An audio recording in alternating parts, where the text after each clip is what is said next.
Hello everyone, hope you're having a great day. In today's video I'm going to dive in deep as to why your bergamot tree keeps on dropping the flowers and not fruiting. Now the information that I'm going to supply in today's video, it applies to all sorts of citrus trees. So whether you have a mandarin, whether you have an orange, a lemon tree, or a bergamot tree, lime tree also, the information, the fixes, the troubleshooting all apply to these kinds of trees. So I've got a bergamot tree right here, and in the last couple of months, let's say 2 months, it has been not flowering, and the flowers seem to grow, produce, and then it just drops, it just falls. Now this could be for many reasons, it could have many different causes, but in today's video I'm going to dive into the possible reasons why this happens, as well as most importantly how I was able to fix this issue and get the bergamot tree to start blooming and thriving as well. So stick around, because by the end of this video you will have actionable steps that I followed myself to help your bergamot or citrus tree thrive and bear delicious fruit. So before we troubleshoot, let's first understand the natural process of flowering and fruiting in bergamot trees. Bergamot, like any other citrus tree, follows a specific cycle. It grows, it produces blossoms, and it gets pollinated, and then it sets fruit. However, this process is really delicate. Any disruption during this stage can lead to flower drop, which means that no fruit will be formed. So what are the most common reasons for this problem? First off, we've got pollination issues. Now for me personally, this was not an issue, but for many people, they face this problem. So this is actually one of the common reasons for poor fruit set, is a lack of pollination. Now we personally have a lot of different flowers that attract bees and attract all kinds of pollinators, so that wasn't an issue. But bergamot trees specifically, they rely on pollinators like bees, butterflies, and even wind to transfer pollen between the flowers.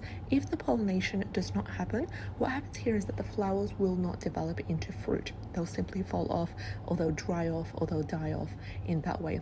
So what can you do if pollination is the root cause for this problem? Well, there's a couple of things that you could do. 3 things. Number 1, if you rarely see bees or other pollinators around your tree, a wonderful way to fix this problem that will help the remaining plants or herbs that you have is to try planting pollinator attracting flowers nearby. You can plant marigolds, lavender, bee balm also is an excellent choice. Number 2 is hand pollination. Now this could be a solution. You can go ahead and use a soft paintbrush or a cotton swab to transfer pollen from one flower to another. And also please avoid using pesticides, because what these do is they harm beneficial insects, and in the end also you're growing that citrus tree in order to consume its fruit. So pesticides in this case would not be a great option for your health as well. Another reason besides pollination is temperature fluctuation. Bergamot trees, they thrive in warm, stable temperatures. However, sudden cold snaps, extreme heat, or unpredictable weather, what that does is it causes the flowers to fall off before they have a chance to develop into fruit. Now, specifically in our case, one of the biggest root causes for the bergamot tree not thriving is the extreme heat that Melbourne has faced the last couple of weeks, specifically in the last month or so. Extreme heat above around 38 plus. So a couple of things that you could do if this could be the reason is to keep an eye on the weather forecast. If the temperature is expected to drop below 10 Celsius, cover your trees with frost cloth at night. What happens if, in our case for example, if you have extreme heat and this is going to be an issue, you're going to provide shade as much as possible. For example, this bergamot tree that you can see right here, it is exposed to the sun. It has exposure to direct sunshine. So a solution here would be to provide shade using a breathable fabric or plant taller companion plants nearby. And what this does is it will offer permanent partial shade for the tree.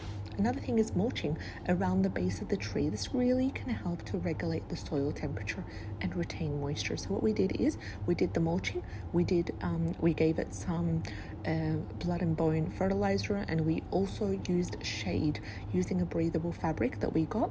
This really was amazing, and this really helped it to thrive and get back on track and resume its flowering phase process.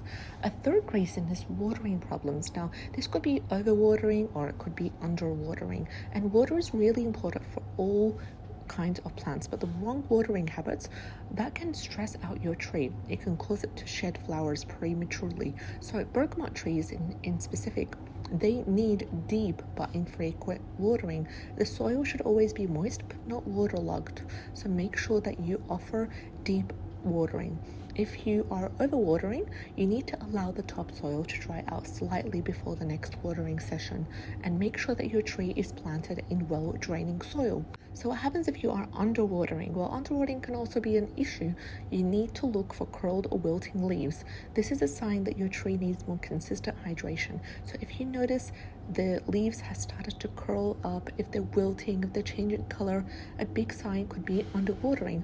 Now, the fourth reason for this is nutrient imbalance, which is too much nitrogen, not enough phosphorus and potassium, and that was also another issue. So we had the main issue was temperature, and the second issue for us was nutrient imbalance. So your bergamot tree's diet really plays a big role in whether it focuses on leaf growth or fruit production, and excessive nitrogen, that will encourage it to produce more leafy, lush growth at the expense of flowers or fruit. On the other hand, if it is rich in phosphorus and potassium, these are really important for flower and fruit development. So if your tree is producing a lot of leaves but few flowers, you need to switch to a fertilizer with a low nitrogen ratio and a high phosphorus and potassium, such as 5-10-10 citrus fertilizer. For us, for example, we just used a really low dose of a general blood and bone fertilizer that we were using also for the nearby trees, including figs, olives, lemons as well, pomegranates, just the nearby trees. Whatever fertilizer we used, and gave it a really small tiny dose of blood and bone, and that seemed to really help it. Within a few weeks it was flowering. And you need to also apply a balanced fertilizer in the early spring, and then again after the flowering begins, to really encourage fruit production.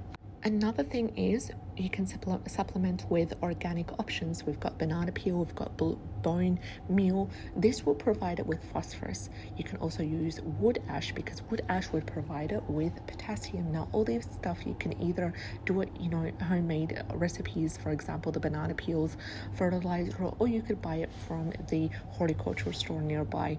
Another reason for that is the tree age and maturity. So this was not something that was a problem for us, because as you can tell by the size of this tree, this is a really young citrus tree, so age wasn't a factor. But for anyone who has a larger bergamot tree, or a really super small bergamot tree, maybe it's just not ready to flower. So if your bergamot tree is still young, it might not be ready to produce fruit. Trees under 3 years old, they typically focus their energy on growing strong roots deep within and branches rather than fruiting. For this, it was not the case, because even though this bergamot tree is quite young, it was still producing fruit, but it just stopped producing suddenly, and the flowers started falling off.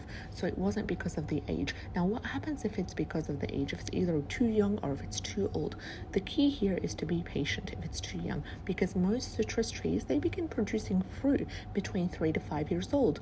Also, please avoid forcing fruit production with excessive fertilization. Please allow the tree to naturally mature. If your tree is mature but still not fruiting, pruning may be needed. This will really help to encourage energy flow towards fruit production. Let's talk about 3 tried and tested remedies that help with encouraging more fruit production to your bergamot tree. Number 1 is pruning for better airflow and light penetration. So you're going to go ahead and you're going to remove overcrowded, weak or crossing branches. This will really help to allow the sunlight to reach all parts of the tree. So prune in late winter or early spring to stimulate new growth while maintaining the tree's shape. Another thing that I did is manage the stress factors, and this was a really important thing, because when we first came, this tree was suffering. So we started to look for ways to manage the stress factors. So that included keeping a consistent watering and feeding schedule, and that was also I started to see big changes when I started to give it the blood and bone fertilizer. Another thing is avoiding unnecessary disturbances like frequent transplanting. We did not transplant this tree. We did not do any sort of excessive pruning because all this stresses the tree out. Another thing is ensuring proper sunlight exposure. We basically didn't have a problem with that because, as I said, the tree was located in a area that it was exposed to direct sunlight. Now that had its pros and cons, obviously, because when we had an extreme heat, this tree was suffering, so we needed to give it some sort of shading. So usually bergamot trees and citrus trees, they need at least 6 to 8 hours of direct sunlight per day. If your tree is located in a partial shade, you might need to relocate it, or you might need to trim nearby trees because nearby trees could be blocking sunlight. Now I want to hear from you. Have you faced any of these issues with your bergamot tree or with your citrus tree? What has worked best for you? Drop your experiences, drop your comments in the comment section below, and let's troubleshoot together. Remember, patience and proper care, these are all really the key when it comes to getting your tree to thrive, flower, and grow. With the right approach, your bergamot tree will not only bloom beautifully, but will also reward you with an abundance of fragrant, delicious fruit. Now, if you found this video helpful, please don't forget to give it a thumbs up, subscribe to our channel, and hit the bell icon so you never miss a gardening tip strategy. Thank you so much for watching, and I'll see you in the next video. Take care and have a great day.